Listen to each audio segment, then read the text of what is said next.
Hello friends. आज हम लोग एक ऐसे स्टॉक्स के बारे में बात करेंगे जो कि अपने रिसेंटली हाई से 40% स्टॉक करेक्ट हुआ है। अगर आप ये सोच रहे होंगे कि ये बहुत बड़ा गिरावट है इसके लिए, तो मैं आपको बता दूं और शायद आप जानते भी होंगे, यह स्टॉक अपने हाई से 99.6% 2020 में गिरा था और इस स्टॉक का नाम है सुजलॉन एनर्जी। अब ये कंपनी आई कब थी? ये कंपनी 1995 में आई थी और उसके बाद धीरे धीरे ये ग्रो करते करते 2004 में इंडिया का टॉप 3 कंपनी में से एक कंपनी हो गया विंड एनर्जी प्रोडक्शन में। उसके बाद इसका सक्सेसफुल होने के कारण कंपनी ने आईपीओ का कॉन्सेप्ट लाया। 2005 में कंपनी का आईपीओ आया, वो भी इसका सक्सेसफुल रहा क्योंकि 15x से ज्यादा सब्सक्राइब हुआ था ये आईपीओ। और उसके बाद कंटिन्यूअसली यह स्टॉक ग्रो करते रहा, ग्रो करने के बाद और अभी ये कंपनी इंडिया का नंबर 1 कंपनी है 14.8 गीगावाट प्रोडक्शन के साथ। इस कंपनी का 14.8 गीगावाट प्रोडक्शन है इंडिया में, जो कि टोटल इंडिया का 31% शेयर हुआ। जो टोटल इंडिया का कैपेसिटी है विंड एनर्जी का, वो 47.36 गीगावाट का है। अब हम लोग बात करेंगे आज मेनली इस टॉपिक में, जो बात करेंगे हम लोग 4 चीजें के बारे में बात करेंगे। फर्स्ट, जब ये स्टॉक 99.6% गिरा था उसका रीजन क्या था। सेकंड, अभी जो ये 40% स्टॉक करेक्ट हुआ है, गिरा है, ये क्यों हुआ है। थर्ड, अभी Q3 का रिजल्ट जो इसका आया है, उस Q3 का रिजल्ट का अपडेटेड हम लोग फाइनेंशियली देखेंगे एंड उसका फ्यूचरिस्टिक प्रोग्राम देखेंगे। फोर्थ, जो बजट आया है रिसेंटली हमारा फरवरी में, उसके बाद इस शेयर पे क्या इंपैक्ट पड़ने वाला है और उस बजट में इसके लिए क्या कहा गया है। अब हम लोग बात करते हैं फर्स्ट पॉइंट, हमारा जो 99.6% गिरा था, तो यह 2020 में स्टॉक गिरा था 450 से, ये आ गया था 1.65 रुपीज, 63 रुपीज के आसपास। मतलब इतना नीचे आ गया था, जहां 450 के आसपास इस स्टॉक का प्राइस चल रहा था और यह 2020 में 1.63 रुपीज पे आ गया था, 1 रुपया 63 पैसे पे आ गया था।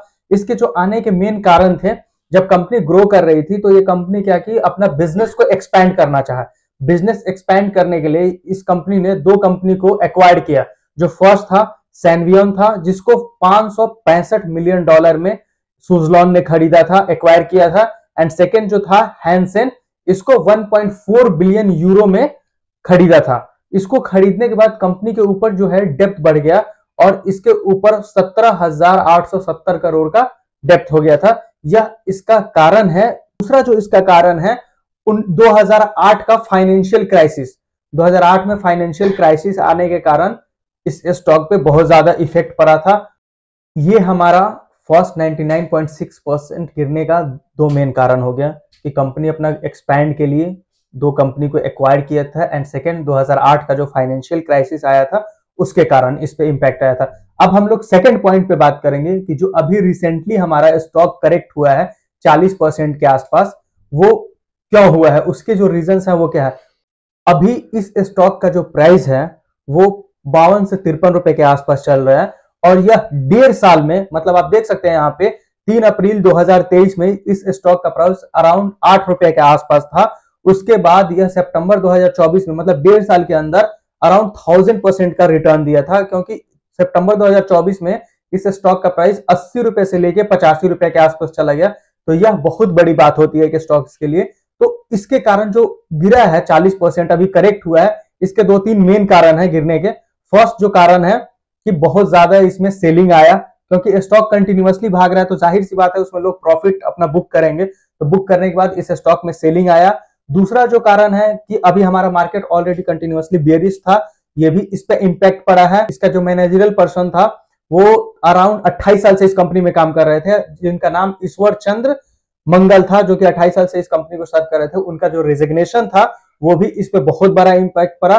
थर्ड, जो डोनाल्ड ट्रंप का स्टेटमेंट था, उनका यही स्टेटमेंट है कि हम अभी रिन्यूएबल एनर्जी पे ज्यादा काम नहीं करेंगे, इस वजह से हमारा विंड एनर्जी में और इस सुजलॉन के शेयर पे इंपैक्ट पड़ा और अभी मार्केट इसका डाउन हुआ है। अब हम लोग बात कर लेते हैं क्वार्टर थर्ड का जो रिजल्ट आया है उसका फाइनेंशियल डेटा के बारे में अब हम लोग देखेंगे, क्योंकि हमने 2 चीज देख लिया, 99.6% गिरने के कारण और जो रिसेंटली अभी हमारा स्टॉक्स गिरा है उसका कारण। अब हम लोग थर्ड देखेंगे इसका फाइनेंशियली आफ्टर Q3 रिजल्ट्स। तो यह Q3 रिजल्ट जो है वो 28 जनवरी को पब्लिश हुआ था। 28 जनवरी को पब्लिश हुआ, उस वक्त इसका सुजलॉन का 20.9 globally installed wind energy capacity है इंडिया में, और आउट ऑफ इंडिया में सब मिला के 20.9 गीगावाट इसका टोटल कैपेसिटी है। इंडिया में इसका 31% अकेला का ये शेयर रखता है, और इसी के साथ ये इंडिया का number 1 wind energy power generation company बन गया है। अब हम बात करते हैं स्टेट वाइज इंडिया में हमारा जो प्रोडक्शन है वो कहां पे कितना है। तो आप इस ग्राफ से देख सकते हैं जो इंडिया में इसका विंड कैपेसिटी है वो अराउंड 15 गीगावाट है, 14.9 गीगावाट है। और आप देख सकते हैं स्टेट वाइज राजस्थान में 2.3 गीगावाट, मध्य प्रदेश में 0.5 गीगावाट प्रोडक्शन है, गुजरात में 4.2 गीगावाट। तो आप एक एक करके देख सकते हैं कितना इसका कौन से स्टेट में कितना इसका विंड एनर्जी जनरेशन है, आप इस ग्राफ से समझ सकते हैं। नेक्स्ट अगर हम बात करते हैं इसका जो रिजल्ट्स आया है, इसमें इसका जो परफॉर्मेंस है वो क्या है। तो इसका जो Q3 24 में रिजल्ट था वो 170 मेगावाट का इसका डिलीवरी था। लेकिन अभी आप देख सकते हैं क्वार्टर ऑन क्वार्टर बेसिस पे इसका 75% का इंक्रीमेंट हुआ है, and year on year basis पे 163%, जो कि बहुत ही अच्छा माना जाएगा। 100 से प्लस इसका इंक्रीमेंट हुआ है। अब हम बात कर लेते हैं कंपनी के रिवेन्यू के बारे में। तो आप रिवेन्यू देखेंगे तो क्वार्टर ऑन क्वार्टर बेसिस पे 42% कंपनी अपना इंक्रीज किया है revenue, and year on year basis पे 91%, जो कि बहुत ही अच्छा है, बहुत ही अच्छा इसका ग्रोथ हुआ है। 91% इसने अपना ग्रोथ किया है। और यहां तक कि मैनेजमेंट का कहना यह है Q3 में इसका जितना रिजल्ट आया है 25 का, ये 24 के फाइनेंशियल ईयर से भी ज्यादा है।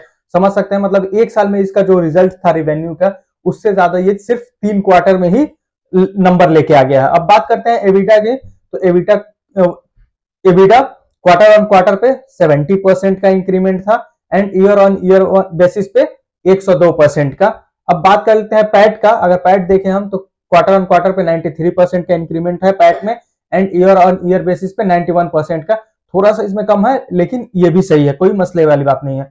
अब अगर हम इसका फाइनल देखें सेल्स के बारे में, अगर आप देखें यहाँ पे तो दिसंबर 24 में इसका जो टोटल सेल्स हुआ है वो 2975 करोड़ का सेल्स है। एंड अगर इसका हम बात करते हैं कि अभी इसका सेल्स कितना है, तो 2024 के कंपैरिजन में 2024 में इसका 6529 करोड़ का टोटल सेल्स था, और अभी ये 3 क्वार्टर में 9296 करोड़ का इसका टोटल सेल्स है और रेवेन्यू है। तो ये अच्छा है, कंपनी अभी भी ठीक ठाक काम करे, तो इसमें ज्यादा घबराने वाली बात नहीं है। अब बात करते हैं इसके बैलेंस शीट में। तो इस कंपनी के पास आप रिजर्व देखेंगे तो इस कंपनी का जो रिजर्व है बहुत माइनस में चला गया था जब ये स्टॉक गिरा था। आप देखिए मार्च 2020 में ये 12,000 करोड़ इसका माइनस में रिजर्व था, और धीरे धीरे इंप्रूव करके फर्स्ट टाइम जो ये प्लस में आया 2024 में आया 1199 करोड़ का इसके पास रिजर्व हो गया। और अभी इस कंपनी के पास अकॉर्डिंग टू सितंबर के डेटा के हिसाब से 1764 करोड़ का रिजर्व है। तो ये माइनस से प्लस में इसका रिजर्व आ गया। बोरोइंग्स की बात करें अगर तो कंपनी का हाईएस्ट जो बोरोइंग था वो 2015 में था, 17,800 के आसपास इसका बोरोइंग था। उसके बाद जब मार्केट क्रैश हुआ था, मार्केट गिरा था, 99% इसका शेयर गिरा था 2020 में, तो इसका जो बोरोइंग हुआ उस वक्त वो 13,210 करोड़ का हुआ। और अभी अगर आप देखते हैं तो लास्ट 2024 का जो रिजल्ट था उसमें सिर्फ 150 करोड़ का इसका बोरोइंग था, जो कि इस कंपनी के लिए कुछ भी नहीं है। 70,000-80,000 करोड़ की कंपनी है जिसमें 150 करोड़ कोई बड़ी बात नहीं है, और इसके पास ऑलरेडी रिजर्व 1100 से 1200 करोड़ का है। और अभी इसका जो बोरोइंग है इस टाइम में वो 277 करोड़ का है, जो कि ठीक है, ज्यादा बुरा नहीं है।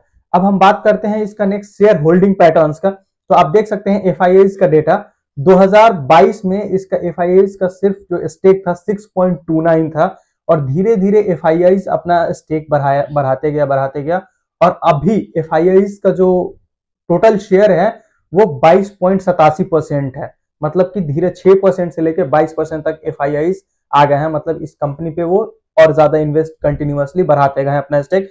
देख सकते हैं 2022 में 6.29 था, 2023 में 7.79, फिर 10.88, और अभी 22.87 है। लास्ट ईयर जो इसका था 23.72, अभी थोड़ा सा कम हुआ है लेकिन कोई बड़ी बात नहीं है। अब हम बात करते हैं इसका जो पैटर्न है, आप यहाँ पे ग्राफ से समझ सकते हैं इसका शेयर होल्डिंग पैटर्न। प्रमोटर का जो शेयर होल्डिंग पैटर्न है वो 13.25 13.25% का है। एफआईआईज का 22.87 है, DIS का 9.31 एंड पब्लिक का 54% है। ठीक है, ये आप डेटा से समझ गए इसका शेयर होल्डिंग पैटर्न्स। अब लास्ट हम लोग फोर्थ पॉइंट की बात करते हैं, बजट का इस पे क्या इंपैक्ट पड़ेगा, बजट का इस पे कैसे असर करेगा, जो हमारा लास्ट बजट आया है उसके हिसाब से इस शेयर पे क्या इंपैक्ट पड़ेगा। तो फाइनेंस मिनिस्टर निर्मला सीतारमन ने एनर्जी सेक्टर के लिए 48,396 करोड़ का एलोकेशन किया है, जिसमें रिन्यूएबल एनर्जी के लिए 26,549 करोड़ का है, जो कि बहुत अच्छी बात है। इसमें आप देख सकते हैं allocation to power sector up to 30% rooftop solar plan get big push. तो ये अभी के बजट का ये इस पे इंपैक्ट रहेगा। और अभी इसका जो ऑर्डर बुक है 2023 के कंपैरिजन में 2025 में जो है 241% का इंक्रीमेंट हुआ है। 5521 मेगावाट का अभी ऑर्डर बुक है इस कंपनी के पास। अब हम बात करते हैं कि इसका जो फ्यूचर है, गवर्नमेंट इसके फ्यूचर पे क्या सोच रही है। तो आप देखिए अभी जो कंपनी का एनर्जी जनरेशन का कैपेसिटी है वो 462 गीगावाट है, और इसका जो टारगेट है गवर्नमेंट का 2030 तक 774 गीगावाट करने का, और 2047 में 2100 गीगावाट का, जो कि बहुत बड़ा एनर्जी जनरेशन का ये लोग का प्लान है। हम लोगों ने सारी बातों को देख लिया। फर्स्ट हम लोगों ने देख लिया कि 99.6% गिरने का रीजन क्या है। सेकंड, जो रिसेंटली हमारा 40% अभी स्टॉक करेक्ट हुआ है उसका रीजन क्या है। थर्ड, Q3 का रिजल्ट जो आया है उसका फाइनेंशियल, उसके बाद जो फाइनेंशियली डेटा है उसको हम लोगों ने देख लिया। और लास्ट हम लोगों ने देख लिया कि बजट का इंपैक्ट इस पे क्या पड़ेगा। आई होप आप लोग ये सारी चीजों को समझ गए होंगे। Thanks for watching, please like and